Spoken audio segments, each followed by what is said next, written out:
Y hay cosas que lees en el Apocalipsis que si no conoces Daniel, no puedes entender nunca.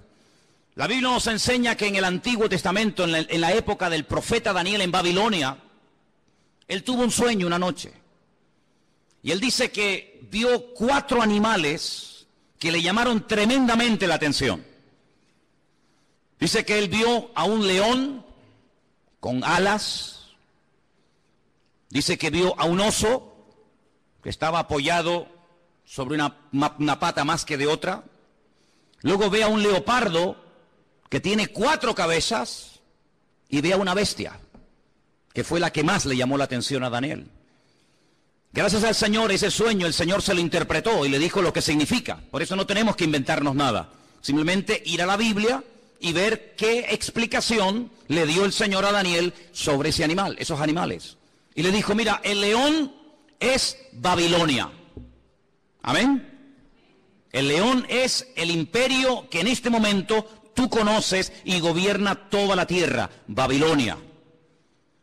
Ese imperio caería, ese imperio desaparecería con el paso del tiempo y se levantaría otro imperio, que era el imperio de los medos persas, que está tipificado o representado por el oso.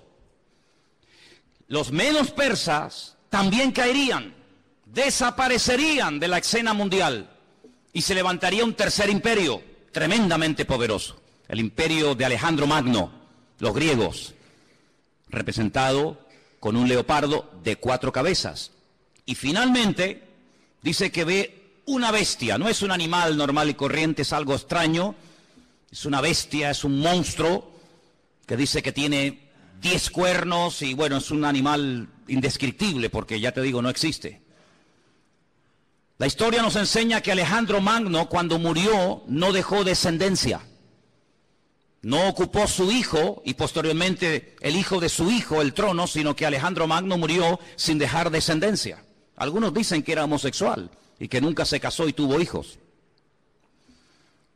Su imperio, que era un imperio enorme, que se extendió por todas partes del mundo conocido, cuando él muere, se divide en 4 pedazos. Y 4 de sus generales más conocidos, Casandro, Lisimaco, Teleuco y Ptolomeo, se apoderaron de lo que antiguamente fue un solo reino, pero que ahora son 4. Y cada uno toma posesión de uno de estos pedazos. Así que sabemos que el león es Babilonia, el oso son los persas o los iraníes, y el leopardo era Grecia. ¿Y qué es lo que está diciendo el Señor a Juan en Apocalipsis capítulo 3?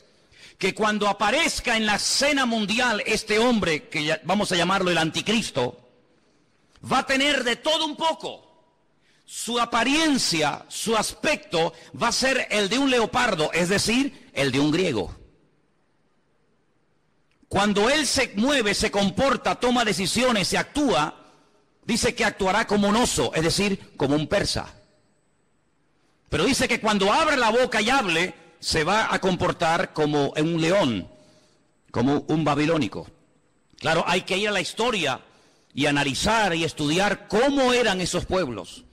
Porque aunque eran todos imperios terribles y paganos y idólatras y despiadados, hay características de unos que otros no tienen.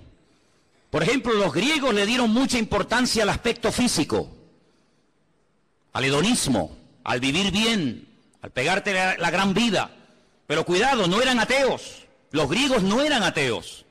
Les recuerdo que cuando el apóstol Pablo fue a Grecia, a un lugar público llamado el Areópago, donde se compartían las enseñanzas, y allí estaban los filósofos de la época, el apóstol Pablo dijo, hoy paseando por vuestra ciudad, por Atenas, he observado que ustedes los atenienses sois gente muy religiosa. No eran ateos, pero eran religiosos.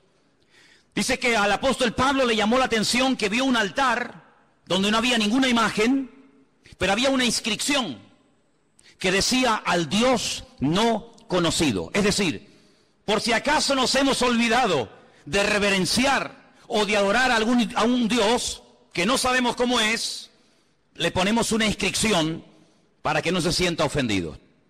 Luego, una de las características de los griegos era que le daban mucha importancia a la cultura, a la filosofía, a los deportes. Ellos fueron los inventores, los creadores de las Olimpiadas.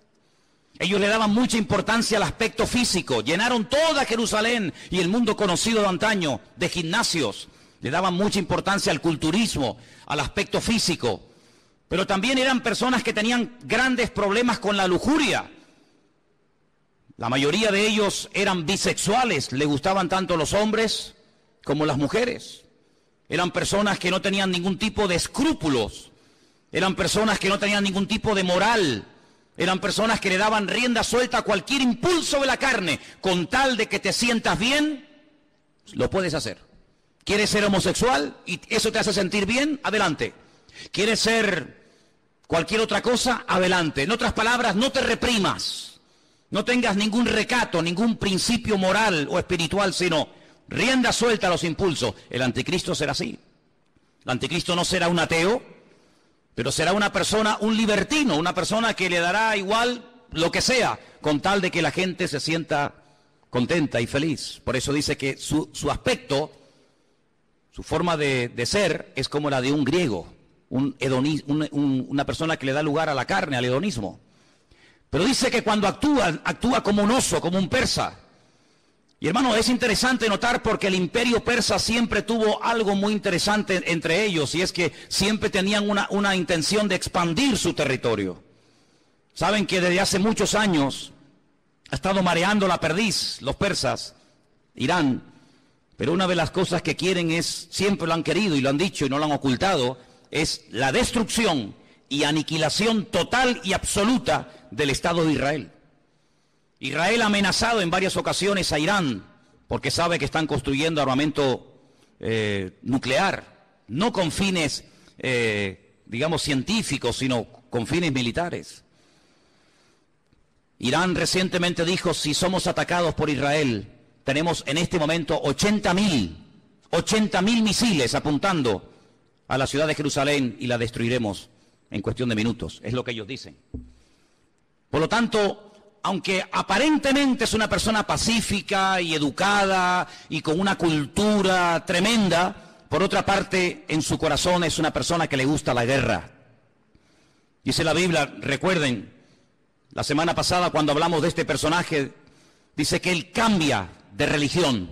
Dice que al Dios de sus padres lo deja de adorar y comienza a adorar a Alá Maozín, al Dios de las fortalezas o al Dios de la guerra. Es una de las características del anticristo. No es un ateo, pero es una persona que utiliza lo espiritual, lo religioso, para fundarse en esa fuerza espiritual que da, por así decirlo, la religión, y emprender guerras.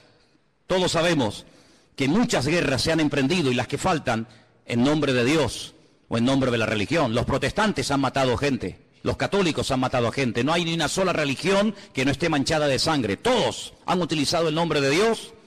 Cuando la famosa guerra del Golfo, veíamos a Saddam Hussein orando para recibir fuerzas para atacar a los americanos y vencerlos, pero también veíamos en las iglesias de Norteamérica orando a los creyentes para que los soldados norteamericanos no murieran, y vemos que se mezcla todo, lo político, lo religioso, lo espiritual. Así será el anticristo, un sincretismo, una mezcla de todo, una mala utilización del nombre de Dios, utilizando a Dios para beneficios personales.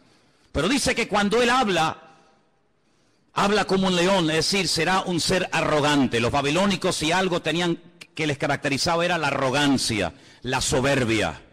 Se creían que eran los amos, los dueños del mundo. Así será este personaje.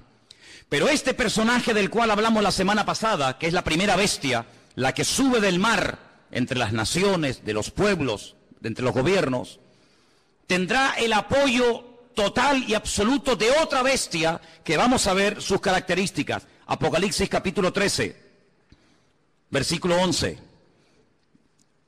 Y fíjese en esta palabra. Después vi otra, no es la misma, es otra bestia que subía de la tierra. La primera bestia subía del mar, la segunda sube de la tierra.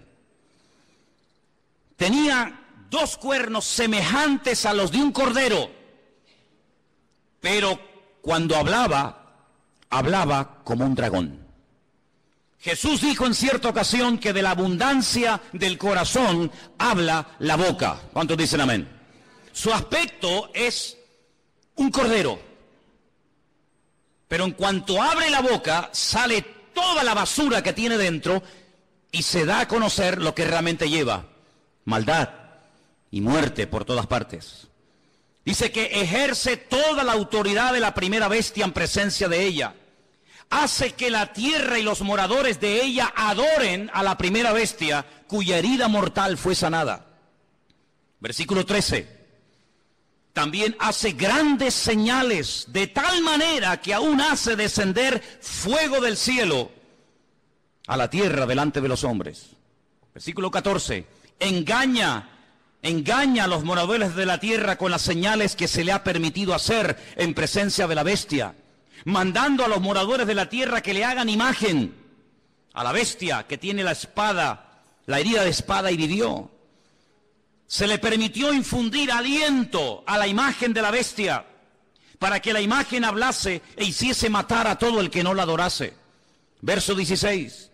Hacía que a todos, pequeños y grandes, ricos y pobres, libres y esclavos, se les pusiese una marca en la mano derecha o en la frente, y que ninguno pudiese comprar ni vender sino el que tuviese la marca o el nombre de la bestia o el número de su nombre.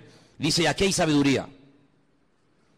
El que tiene entendimiento, dice, el que tiene entendimiento cuente el número de la bestia, pues es un número de hombre y su número es 666. Es decir, que en los últimos tiempos surgirá un nuevo orden mundial.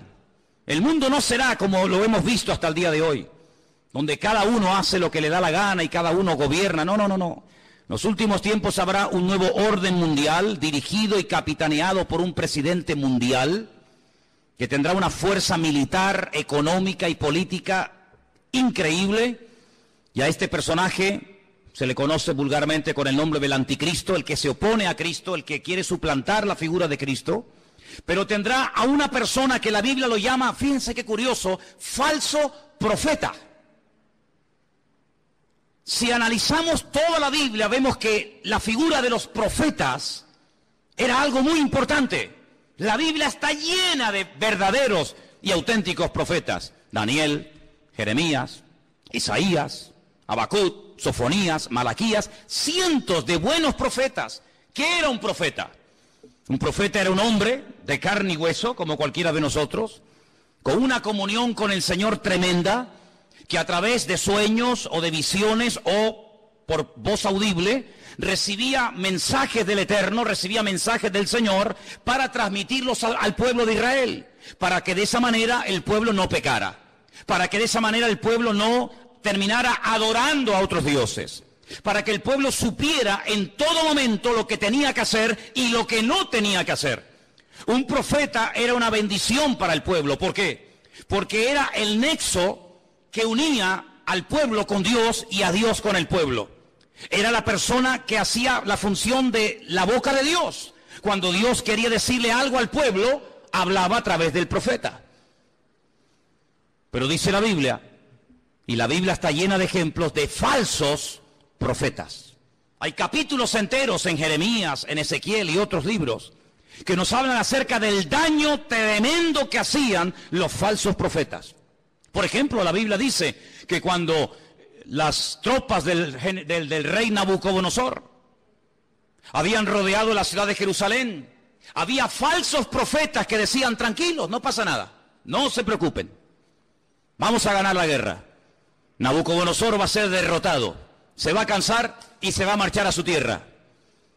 Vienen tiempos de paz, vienen tiempos de abundancia, vienen tiempos de prosperidad, pero había uno llamado Jeremías, que era el verdadero profeta, y decía, no les crean, les están mintiendo, es mentira, no viene paz, viene guerra, el enemigo no se va a ir, nos va a destruir, nos va a destruir la ciudad, nos va a quemar el templo, va a matar a nuestros jóvenes.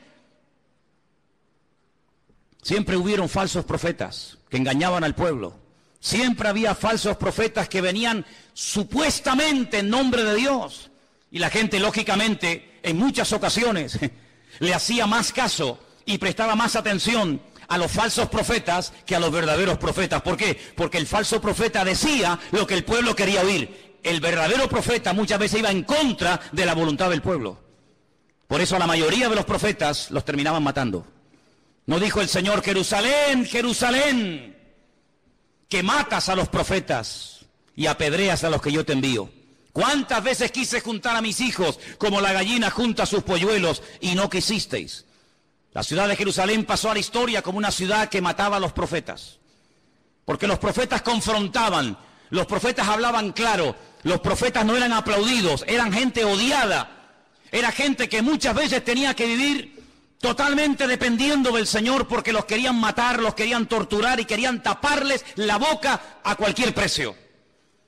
Y curiosamente dice la Biblia que el anticristo tendrá el apoyo incondicional de un hombre que no va a ser un político. Recuerda eso, el falso profeta no será un político, será una persona que se encargará fundamentalmente de 4 cosas. Primera, lo hemos leído, versículo 12, hará todo lo posible para que todas las naciones de la tierra reconozcan la autoridad y se sometan a la autoridad del anticristo. Es decir, no atrae la gente hacia sí mismo, sino que atrae la gente hacia el anticristo. Es decir, será en relaciones públicas del anticristo, el que le hará la publicidad, la propaganda, el que irá por los platós de televisión, por las emisoras de radio, el que dará todo tipo de ruedas de prensa y de respuestas a las naciones, presentando a este hombre como la alternativa real y genuina que el mundo necesita. Les puedo asegurar que será conocido en todas partes de la tierra. Un hombre carismático, un hombre que sabrá llevarse bien con los árabes, con los judíos, con los musulmanes, con los católicos, con los evangélicos, con los ateos, con todo el mundo. Un hombre con un don de palabra extraordinario y un hombre que lo que pretende es desviar la atención de la gente hacia el Dios vivo y verdadero y llevarlos a la ruina, diciéndole a la gente: este hombre es lo que el mundo necesita. Este hombre es el que va a solucionar los problemas de la crisis, del paro, los problemas económicos, los problemas entre palestinos y judíos. Este lo va a solucionar todo. Primera función del falso profeta. Segunda, versículo 13, también hará grandes señales. La Biblia no dice qué tipo de señales hará, pero curiosamente menciona una que es tremendamente poderosa. Y dice que hará descender fuego del cielo a la tierra delante de los hombres. Solamente hubo un hombre en toda la historia de la humanidad que en un momento oró y cayó fuego del cielo, demostrando que el Dios que él adoraba y honraba era el verdadero Dios. Y era el profeta Elías. En el Monte Carmelo. Dice la Biblia que allí hubo una confrontación del mundo de las tinieblas contra el mundo espiritual, contra el mundo del Señor. Y el profeta Elías dijo: la respuesta no tiene que ser a través de un sueño, la respuesta no será a través de una visión, a través de un ángel, sino la respuesta tiene que ser algo contundente y visible a kilómetros. Y allí en lo alto de ese monte en el que hemos estado en cantidad de ocasiones, desde donde se tiene una perspectiva de una zona geográfica muy grande de Israel, allí él oró y dice que descendió fuego del cielo y 400 profetas falsos de Baal fueron degollados en aquel día. Nunca más nadie ha hecho eso. Bueno, perdón, una vez unos hermanos en el Nuevo Testamento, cuando fueron a entrar a una ciudad a evangelizarla, a hablar del Señor, y no los quisieron oír, le dijeron al Señor: Señor, ¿nos das permiso para que oremos y caiga fuego del cielo y los destruya a todos? Y el Señor les dijo: no, queridos, yo no he venido a eso. Monarjes, hijos del trueno, no les dio autorización para que oraran, para que cayera fuego del cielo. Pero en los últimos tiempos habrá un hombre que por un poder satánico, por una unción falsa, pero poderosa al fin y al cabo, dice que tendrá la capacidad de sorprender a las naciones haciendo caer fuego del cielo. Será una de las muchas señales que este hombre haga. Así que primero intenta llevar a la gente al anticristo. Segundo, hará grandes señales. Tercero, versículo 14, engañará a los moradores de la tierra con las señales que se le ha permitido hacer. Jesús dijo en Mateo capítulo 24, hoy se ha leído este capítulo aquí en el púlpito. En Mateo capítulo 24 dice que cuando Jesús salía del templo de Jerusalén, los discípulos le dijeron: Señor, observa, qué templo tan hermoso tenemos. Un templo maravilloso, es una maravilla para nosotros los judíos tener un templo tan bonito en nuestra ciudad de Jerusalén. Jesús les dijo: no quedará piedra sobre piedra que no sea destruida. Cuando ellos cruzan el torrente de Cedrón y se van al monte de los Olivos, allí 4 de sus discípulos, 4 solamente, le dicen: Señor, ¿cómo? ¿Cuándo? ¿Cómo que va a ser nuestro templo destruido? Dinos, ¿qué señal habrá de tu venida y del fin del siglo? Y el Señor les da un mensaje tremendo que les animo a que lo vuelvan a leer en casa. Mateo 24, también lo tienen en Lucas 21. Y una de las cosas que repite reiteradamente el Señor es esta: mirad que nadie os engañe. ¿Cuántos dicen amén? Que nadie os engañe. Y curiosamente dice: porque vendrán falsos cristos. ¿Qué significa la palabra Cristo? Tanto que la utilizamos los cristianos, tenemos que saber lo que significa, ¿no? Viene de la palabra hebrea Mashiach, que significa ungido. Vendrán muchos falsos ungidos. Eso es lo que está diciendo. No solamente personas que dirán: que yo soy el Mesías, sino vendrán vividores, farsantes, personas que utilizando el púlpito de las congregaciones, personas que utilizando medios de comunicación como la radio, la televisión, etcétera, engañarán a muchísimas personas, utilizando tal vez la manipulación, utilizando tal vez los problemas físicos, emocionales o espirituales de la gente. Dice: y a muchos engañarán. Pero el Señor dice: mirad que nadie os engañe, porque no solamente vendrán falsos ungidos, sino también dice falsos profetas. ¿Qué es un profeta? Un profeta es un predicador, ¿sí o no? Es uno que predica, es uno que proclama un mensaje, en este caso un mensaje bíblico, un mensaje de Dios. Dice: pues vendrán falsos predicadores. Y usted dice: pero hermano, ¿sabes lo que estás diciendo? Totalmente. Y ya han comenzado a proliferar por todas partes del mundo falsos predicadores, falsos evangelistas, falsos maestros, falsos profetas, que incluso a veces con milagros o con señales llegan a seducir y a engañar a la gente. Y no es algo nuevo, lo estamos viendo de hace 10 años a esta parte, en todas partes del mundo. Pero en los últimos tiempos habrá una persona que será el máximo exponente del engaño y de la mentira, que la Biblia lo llama el falso profeta. ¿Y qué podemos hacer los cristianos? ¿Tenemos la obligación de creer todo lo que los pastores dicen? ¿Tenemos la obligación de creer todo lo que la gente predica en un púlpito? Rotundamente no. La Biblia nos enseña que cuando una persona proclama el Evangelio, y más cuando una persona se llama o se autodenomina profeta, la congregación, la audiencia, el pueblo que escucha el mensaje, tiene que filtrar, tiene que analizar, tiene que escudriñar si lo que este hombre está diciendo es palabra de Dios o es falso. No se puede decir amén a cualquier enseñanza, hermanos. Yo soy vuestro pastor hace 14 años en esta iglesia. Pero el día que yo me aparte del Evangelio, el día que yo me aparte de la verdad, el día que yo les enseñe algo falso, no me crean, no vengan más a este lugar. Porque la Biblia nos enseña que la oveja tiene la obligación de rumiar la comida antes de tragársela. ¿No hablamos hace poco de una de las características de las ovejas? ¿Sí o no?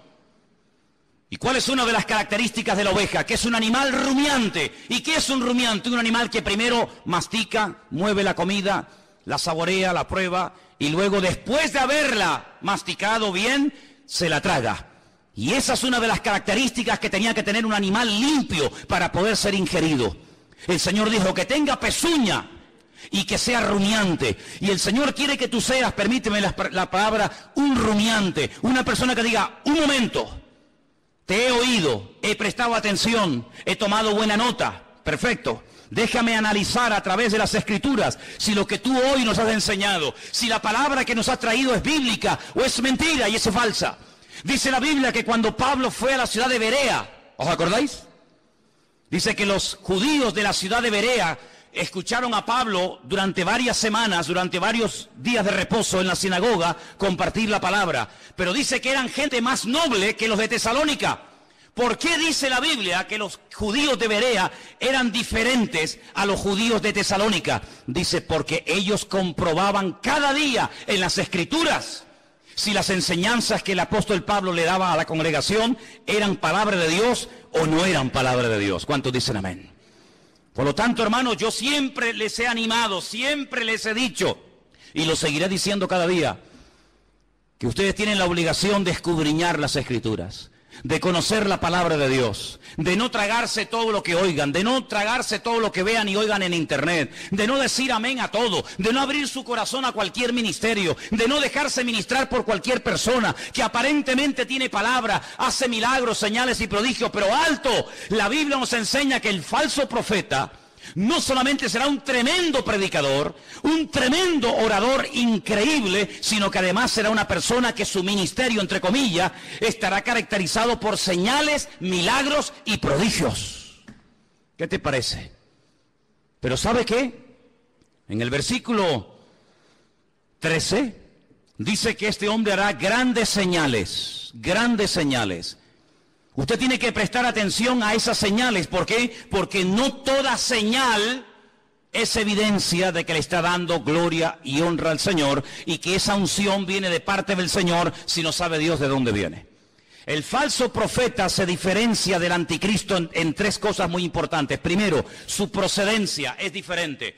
El mundo de la política produce, permítame la expresión, la política produce, es el terreno donde se levanta el anticristo. El falso profeta no se levanta del mundo de la política. El falso profeta se mueve en el terreno religioso, en el terreno espiritual. ¿Se han dado cuenta que en los últimos años ha habido muchos intentos por tener una religión? Lo intentó la New Age, la nueva era, lo ha intentado el Vaticano en múltiples ocasiones con las famosas reuniones ecuménicas. Los Bahá'í ya propusieron hace muchos años haber una religión mundial, porque fíjense qué curioso, este continente en el que vivimos, el continente europeo, en 2 ocasiones se ha enfrentado a muerte un país contra otro. ¿Sí o no? Primera Guerra Mundial, Segunda Guerra Mundial, unos contra otros, millones de muertos, ciudades arrasadas completamente, familias destruidas. Europa quedó totalmente en ruinas. Pero eso ya pasó a la historia. Antes los que se peleaban, ahora son amigos. Ahora comen juntos. Ahora hacen negocios juntos. Ahora se venden los productos unos a otros. Luego ya no estamos en un tiempo de guerra en Europa. Estamos, entre comillas, en un tiempo de paz. Ya no nos peleamos unos contra otros, ¿ve? Porque en una guerra todos pierden. Ahora nos unimos en una unidad política y económica y donde tenemos todos en común una misma moneda. ¿Sí o no? Usted puede viajar por Europa, por muchos países, y no tiene que cambiar en un país la moneda, en otro la otra, sino que con una misma moneda se puede mover. Ya no hay fronteras. ¿Se acuerdan cuando viajábamos por Europa? Ya no hay fronteras. Puedes pasar de un país a otro prácticamente ya. A cualquier hora puedes pasar de un país a otro. Pero falta una unidad. Sí, hay una unidad militar, hay una unidad política, hay una unidad económica, pero no hay una unidad espiritual. El anticristo, a través del falso profeta, una de las cosas que tratará de mover en el mundo es que la gente llegue a la conclusión de que no es bueno que haya tantas religiones, sino que lo mejor es que haya una religión donde todos se sientan a gusto. Ya hace años están tratando de crear el Crislam. El Crislam, quieren unir el Islam con el cristianismo. En muchas congregaciones evangélicas, ya la palabra Jehová o la palabra Yahvé o la palabra el Eterno o la palabra Dios ha desaparecido. Ya hay una nueva versión circulando de la Biblia en muchas iglesias evangélicas del mundo donde aparece la palabra Alá. En el principio creó Alá los cielos y la tierra. Alá lo que estamos diciendo. En otras palabras, para llevarnos bien, quitemos la palabra Dios, pongamos la palabra Alá. Hay muchas Biblias donde han quitado la palabra sangre. Es increíble cómo puede haber instituciones evangélicas que han quitado la palabra sangre de la Biblia, porque es una palabra que choca o es una palabra muy fuerte. Amados hermanos, Vienen tiempos de cambios como ustedes no se pueden ni imaginar. Vienen tiempos en los que no solamente lo económico cambiará de una forma tremenda, sino lo espiritual cambiará de una forma que ustedes no se pueden ni imaginar. Ahora quiero leerles un versículo que se encuentra en Apocalipsis 16:13, donde dice que el falso profeta y el anticristo harán algo que muchas veces no se menciona. Y vamos a leerlo. Apocalipsis 16, versículo 13. Y dice así: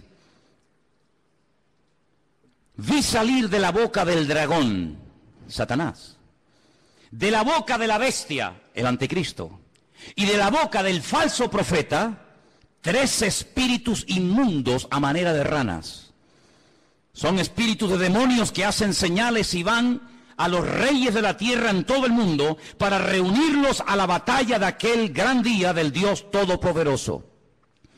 Una de las cosas que el mundo tiene que conocer y ustedes, hermanos, tienen que saber, porque la Biblia lo profetiza con cientos y miles de años de antelación. Cuando te pregunta la gente, ¿y tú crees que habrá una tercera guerra mundial? ¿Crees que otra vez el mundo volverá a enfrentarse y a matarse y a pelear los unos contra los otros? Y yo te digo, no te quepa la menor duda. La pregunta no es si se van a pelear, la pregunta es ¿por qué tardan tanto en enfrentarse los unos contra los otros? El mundo se está convirtiendo en un caldo de cultivo donde la violencia y la agresividad será algo normal. Miren los colegios, hermanos. Hay muchos colegios en los Estados Unidos que es un peligro.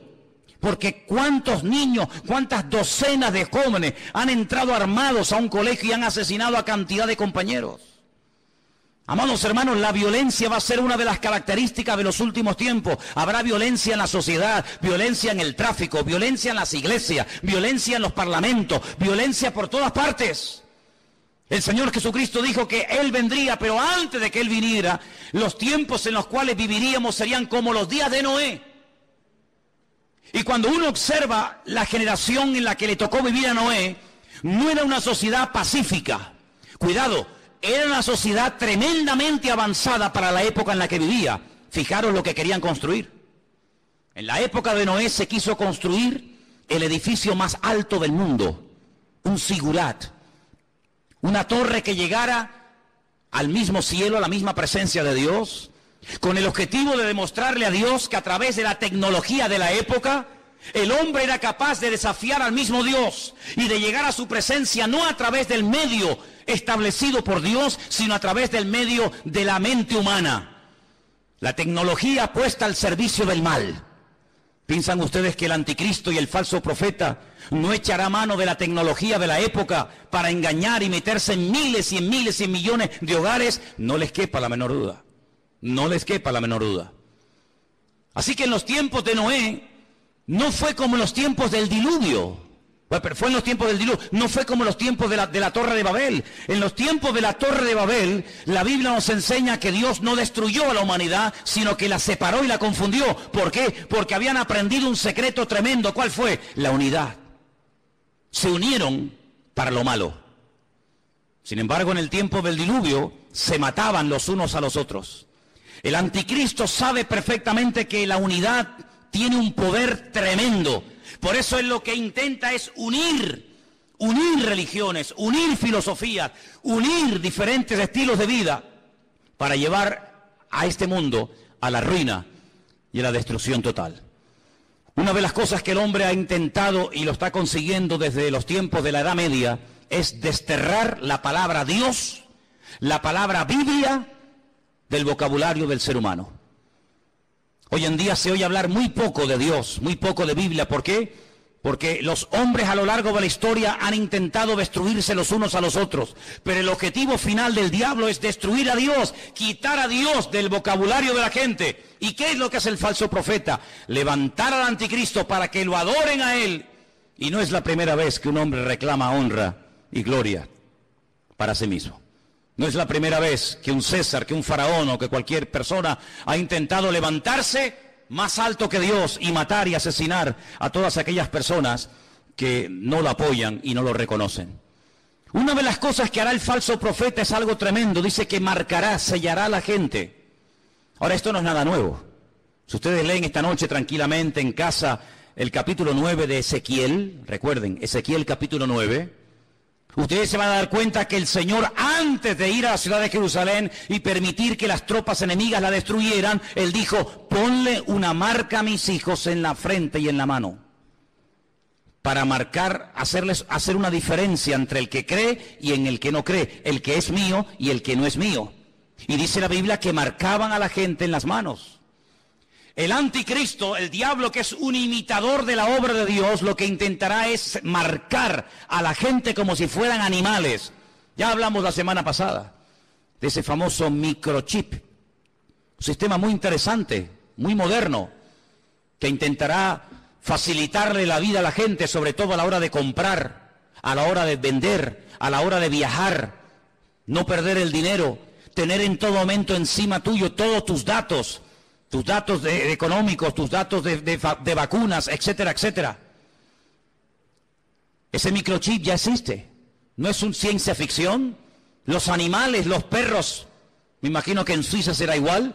Aquí es obligatorio que los animales tienen que llevar un chip. Y si un animal se pierde con una máquina, el doctor, el veterinario, sabe en todo momento cómo se llama ese animal, si está vacunado, dónde vive, cómo se llama su dueño, etcétera, etcétera. Pues lo que empezó con los animales, terminará con el ser humano. Porque para el diablo los seres humanos son como animales. Por eso la famosa teoría de la evolución equipara y nivela al hombre al nivel de la bestia. En la famosa Constitución Europea, creada, diseñada y escrita por el famoso Jacques Chirac, jefe de toda la masonería europea, él puso al mismo nivel a un animal que a un hombre, de tal manera que si un hombre quiere casarse con un perro, con un gato, con una vaca o con cualquier animal, lo puede hacer. ¿Por qué? Porque al fin y al cabo todos somos animales. Sin embargo, desde el punto de vista bíblico, Dios dignifica a la raza humana por encima del animal. ¿Cuántos dicen amén? El animal está para servir al hombre, no el hombre para servir a la bestia.